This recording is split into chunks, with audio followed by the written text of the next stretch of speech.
कि इस वक्त की बेहद अहम खबर, ईरान की तरफ से बड़ी प्रीएम्प्टिव स्ट्राइक की धमकी दी गई है अमेरिका को। और यह कहा गया है कि ईरान इस बात का इंतजार क्यों करे कि अमेरिका हमला करेगा, बल्कि ईरान एक कदम आगे बढ़कर अब खुद अमेरिका के जहाजों पर हमला कर सकता है। देखिए, पिछले 3 दिन से मैं अपने वीडियोस में बार बार यह बात कह रहा था कि अमेरिका ने जो ब्लॉकेट कर रखे हैं, अपने शिप्स खड़े रखे हैं और ईरान के जहाजों को आने जाने से रोका जा रहा है, इकोनॉमिक ब्लॉकेट किया गया है। इसके खिलाफ ईरान की तरफ से अमेरिका के जहाजों पर हमला हो सकता है। मैं पिछले 3 दिन से लगातार यह आशंका जता रहा था और अब ईरान के उप विदेश मंत्री की तरफ से यह बयान सामने आ गया है। देखिए, the tension between the United States and Iran are escalating after Iran's deputy foreign minister Kazem Gharibabadi said Tehran has the right to take preemptive action instead of waiting for US to attack. कि America हमला करे इसका इंतजार अब Iran नहीं करेगा। Iran के पास पूरे अधिकार हैं कि एक कदम आगे बढ़ के अगर उसे लगता है कि अमेरिका हमले करने जा रहा है तो पहले हमला कर दे। इस पूरे मामले के बीच में जो असली खबर है, ईरान के निशाने पर है अमेरिका का aircraft carrier USS George Washington. ये वो एयरक्राफ्ट कैरियर है जो अब्राहम लिंकन जब यहां से भाग गया, या ये कहें कि वापस चला गया, क्योंकि उसके सैनिक तो वहाँ पर सुसाइड कर रहे थे, ईरान के खिलाफ जंग करने की हालत में नहीं थे, उस पर खाना खत्म हो गया था, यानी तमाम ऐसी दिक्कतें थीं कि यूएसएस अब्राहम लिंकन जो है वो ईरान के खिलाफ जंग करने की हालत में नहीं था। और उसको लेकर अमेरिका के रक्षा मंत्री भयंकर निशाने पे अमेरिका में, उसको वहाँ से हटाया गया। उसके बदले फिर जो है यूएसएस जॉर्ज वॉशिंगटन को भेजा गया। अब ये यूएसएस जॉर्ज वॉशिंगटन ईरान के निशाने पर है और बताया जा रहा है कि अगर ये ब्लॉकेड इसी तरह से कंटिन्यू हुआ तो ईरान अपनी एंटी शिप मिसाइल से अमेरिका के इस एयरक्राफ्ट कैरियर को सीधा हिट कर सकता है। और ये जवाब होगा उस इकोनॉमिक ब्लॉकेड का जो अमेरिका ने बना रखा है। देखिए, गरीबाबादी साहब जो ईरान के उप विदेश मंत्री, इनकी तरफ से एक और बयान है। He also stated that the temporary Iran Oman shipping arrangement does not mean the straight of Hormuz will open immediately. उन्होंने ये कहा कि ओमान के साथ हमने आने जाने को, जहाज़ों के आने जाने को लेकर जो कुछ नियम कायदों पर हमारी चर्चा हुई है और एक सहमति सी बनी है, इसका मतलब ये कतई नहीं है कि हॉर्मुज जो है वो खुलने जा रहा है। इसका मतलब ये मत निकाल लीजिए कि हॉर्मुज को ईरान खोलने जा रहा है। हॉर्मुज पूरी तरह से बंद है और जब तक अमेरिका ईरान की शर्तों को पूरा नहीं करता तब तक हॉर्मुज बंद रहेगा। पिछले 48 घंटों में सिर्फ एक जहाज पार हुआ है हॉर्मुज से। ये कई महीनों को आप देखें, उसके सबसे लोअर स्तर पर आ गया है यहां से जहाज़ों का निकलना और जो है तेल का निकलना। जनरल मुनीर की जब कल मुलाकात हुई मोहसिन रिजाई साहब से, उसके बाद डोनाल्ड ट्रंप का यह बयान आना कि हमने वहां से जो है बारूदी सुरंगें हटा दी और रास्ता खोल दिया है। डोनाल्ड ट्रंप का यह बयान बता रहा है कि ईरान ने मुनीर के प्रस्ताव को ठुकरा दिया है, जो प्रस्ताव डोनाल्ड ट्रंप ने भेजा था। असल में देखिए, कहा जा रहा है कि डोनाल्ड ट्रंप ने जो है वो मुनीर से फ़ोन पर बात की जाने के पहले और अपने कुछ प्रपोजल्स लेके भेजा था, मुनीर को ऑफर लेकर भेजा था, जिसमें कहा गया था कि हम अपना ब्लॉकेड हटा देंगे और जो है जो सैंक्शंस, नए सैंक्शंस लगाए गए हैं वो भी हटा देंगे, आप हॉर्मुज खोल दीजिए। यानी छटपटा रहा है अमेरिका और डोनाल्ड ट्रंप हॉर्मुज खुलवाने के लिए। ये हकीकत है।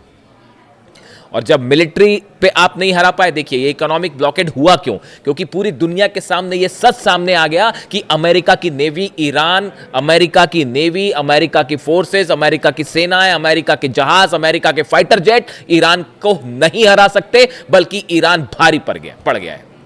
ये बात सिर्फ मयंक मिश्रा नहीं कह रहे, ये बात खुद हिलरी क्लिंटन कह रही है। अमेरिका के इंटरव्यू में बैठ के ये बात बोल रही हैं कि डोनाल्ड ट्रंप की ईरान पॉलिसी सबसे बड़ी हार है डोनाल्ड ट्रंप एडमिनिस्ट्रेशन की। ये बात अमेरिका की पूर्व विदेश मंत्री हिलरी क्लिंटन कह रही है। तो मेरे ऊपर कभी कभी आरोप लगते हैं कि आप जो है ईरान को फेवर कर रहे हैं, ऐसा बिल्कुल नहीं है। मेरा काम है आप तक सच पहुंचाना। मिलिट्री स्ट्राइक छोड़ के इकोनॉमिक ब्लॉकेड इसलिए किया गया क्योंकि यह जंग अमेरिका हारा है। मिलिट्री के स्तर पर भयंकर नुकसान हुआ है अमेरिका को और अब वो धीरे धीरे डिटेल्स निकल के सामने आ रहे हैं। जॉर्डन में बेसिस तबाह है, बहरीन में बेसिस तबाह है, कुवैत में बेसिस तबाह है। इसके अलावा आप देखिए सीआईए के कई सारे हेडक्वार्टर्स जो है वो हिट कर दिए गए। अब उसका नुकसान धीरे धीरे निकल के सामने आ रहा है। पिछली बार 40-42 प्लेन गिर गए थे, इस बार फिर जो है बताया जा रहा है कि बड़ी संख्या में F-15 जेट्स जो है वो तबाह हो गए। अरब की आप रक्षा नहीं कर पा रहे हैं। अब जो है वो अमेरिका कोशिश कर रहा है कि किसी तरह से हूती के हमले रुकवाए जाएं अरब पर। किसके कहने पर सऊदी ने अटैक किया था? अमेरिका के कहने पर। जो सना में इंटरनेशनल एयरपोर्ट पर जो ईरान का प्लेन उतर रहा था, उस पर सऊदी ने यह कहकर हमला किया कि साहब जो है उससे हथियार उतर रहे हैं। और उसके बाद डोनाल्ड ट्रंप का यह बयान आना कि अब इस गेम में एक नया प्लेयर शामिल होने वाला है, यानी अमेरिका के लिए यह हमले करवाना जो है कोई खेल है। और इसमें नए प्लेयर, उन्होंने सऊदी के लिए यह बात कही थी कि new player will be entering in this game, यानी वो एक नया प्लेयर मान रहे थे सऊदी को। और जैसा तमाम एक्सपर्ट बताते हैं कि अमेरिका की बात मान के सऊदी ने स्ट्राइक कर दी, और अब हालात यह है कि हूती को भी नहीं हरा पा रहे। ईरान तो छोड़ दीजिए, ईरान तो बड़ी दूर की बात है, हूती ने कल फिर एक जहाज ठोक दिया सऊदी का, और वो भी मिसाइल मार के, वो ड्रोन भी नहीं, मिसाइल स्ट्राइक हुई। अमेरिका के अब्राहम टैंक्स जो हैं यमन में, अमेरिका के अब्राहम टैंक्स हैं जो कि सऊदी को दिए गए, सऊदी ने ही वो यमन की सेना को दिए, उस टैंक के ठीक ऊपर जो है वो ड्रोन स्ट्राइक करी हूती ने, और वो पूरा टैंक तबाह हुआ, उसके अंदर धमाका हुआ, उसकी तस्वीरें वायरल है। यानी आप देखिए अमेरिका की जो मिलिट्री पॉलिसी है, इसकी धज्जियां उड़ा दी है ईरान ने। और जब ये कुछ नहीं कर पाए, तब ये इकोनॉमिक ब्लॉकेड वाला खेल शुरू हुआ कि इकोनॉमी को रोकने की कोशिश करेंगे। असल में इसके पीछे अमेरिका की और अमेरिका की मिलिट्री की बहुत बड़ी करारी हार छुपी हुई है। तमाम दुनिया के एक्सपर्ट्स ये राय रख रहे हैं, और अमेरिकन भी इस राय को रख रहे हैं। सीनेट में बात कही जा रही है, अमेरिका के सांसद आरोप लगा रहे हैं कि डोनाल्ड ट्रंप, आप ये जंग हार चुके हैं, आपने अमेरिका का सबसे बड़ा नुकसान कर दिया है। ये बात मैं नहीं कह रहा, मैंने तो ये बात उसी दिन कही थी जिस दिन अली खामनेई साहब का असैसिनेशन हुआ था। 28 तारीख को जो मेरा पहला वीडियो बना था, उस वीडियो में मैंने कहा था कि अली खामनेई साहब को अपने असैसिनेट कर दिया। ये असैसिनेशन का नतीजा ये होगा कि अमेरिका ये जंग हारेगा। अली खामनेई साहब के पर हमले का मतलब ये होगा कि अमेरिकन जो हेजेमनी है, सुपर पावर की इमेज है, वो तार तार हो जाएगी। इस हमले का मतलब यह होगा कि अब ईरान एक नया सुपर पावर बनेगा। आज मैं आपको डंके की चोट पर यह बात कह रहा हूं। आपको क्या लगता है, ये वॉर रुकने के बाद क्या जंग रुक जाएगी? हर क्षेत्र में ईरान में तेजी से डेवलपमेंट होगा। जब तक ईरान के ऊपर सैंक्शंस नहीं हटेंगे, ये जंग नहीं रुकने वाली। और आप देख लीजिएगा, कोई चारा नहीं है ईरान के तेल को फ्री करने के अलावा। वो जमाने चले गए जब एक देश दूसरे देश को दबाता था, उस पर मिलिट्री एक्शन करता था। ये ईरान के साथ संभव ही नहीं है।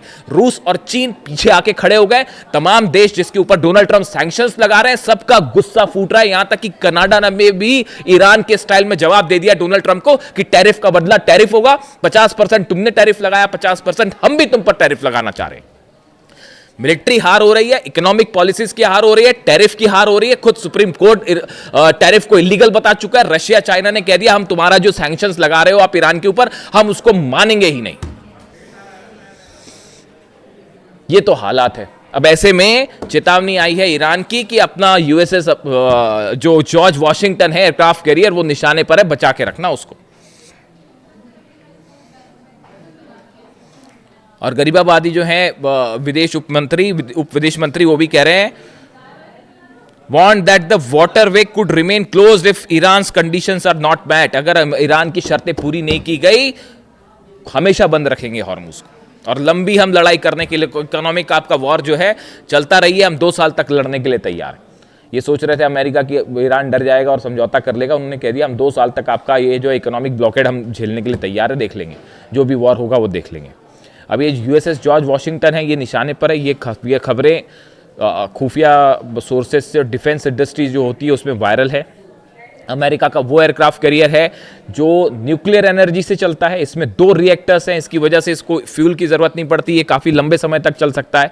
और निमित्ज क्लास का युद्धपोत है, 6ठा युद्धपोत है अमेरिका का जो निमित्ज सीरीज़ का है। इसकी लंबाई करीब 1100 फीट है और ये 30 नॉटिकल माइल्स की स्पीड से चल सकता है। और इसमें 85 फाइटर जेट्स हैं और हेलीकॉप्टर्स भी हैं और 5000 से ज़्यादा सैनिक हैं। अब ये सब के सब ईरान के निशाने पर हैं। अगर ये ब्लॉकेड नहीं हटा, मैं आपको बार बार कह रहा हूं कि अगले चंद दिनों के अंदर ईरान की तरफ से आप स्ट्राइक देखने जा रहे हैं। अगर ईरान के लोगों पर आपने, ईरान के सुप्रीम लीडर को असैसिनेट किया, वहां के आम छोटे छोटे बच्चों पर आपने बम गिराए, अब अगर आप उनकी इकोनॉमिक ब्लॉकेड रोकने की कोशिश करते हैं, इकोनॉमिकली ब्लॉक करने की कोशिश करते हैं, तो ईरान रिटेलिएट करेगा, जरूर करेगा। और निशाने पर अमेरिकन शिप्स होंगे, अरब देशों के जितने ऑयल फील्ड्स हैं वो सब निशाने पर होंगे।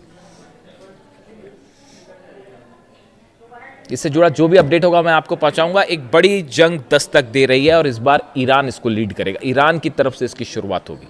अब तक अमेरिका और इजराइल हमले करते थे, ईरान जवाब देता था, अपनी रक्षा का इंतजाम करता था। लेकिन मोहसिन रजाई साहब के आने के बाद से अब ईरान एक स्टेप आगे रहेगा और हमला करने के मूड में है, जो स्थिति आ रही है, और खतरे में ये जहाज है अमेरिका के। इससे जुड़ा जो भी अपडेट होगा आप तक पहुंचाऊंगा। वीडियो कैसा लगा कमेंट करके बताएं। Thank you so much.